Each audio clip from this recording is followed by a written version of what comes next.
NPNK on jõudnud veendumusele, et praegusel hetkel riigi ja ühiskondlike organisatsioonide poolt noortele pakutav alahindab noorte tõelist potentsiaali ja nende vajadusi. Seetõttu on NPNK otsustanud luua oma paralleelstruktuurid, kus arvestatakse iga noore inimese individuaalseid arengusoove ja luuakse vastav ühiskondlik mudel piiratud territooriumil. Selleks vajame me piisavalt materiaalset süsti ning võimalikult vähe segavaid tegureid. Selle saamisel tasume me ühiskonnale tulevikus mitmekordselt. Nagunii võtavad omavalitsused juba täna kohustusi, mis tuleb homme tasuda tänastel noortel. Seega on meil täielik õigus esitada käesolevad nõudmised, mida nimetame 3 banaani lepinguks. NPNK nõuab. Punkt 1.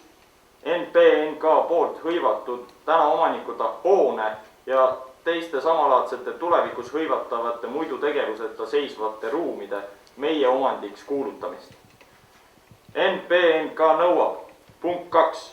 Linna eelarve sellelt realt, kus tehakse eraldisi noorte vaba aja veetmiseks ja huviringide finantseerimiseks, kogu raha NPNK juhtimise alla loovutamiseks. NPNK nõuab. Punkt 3.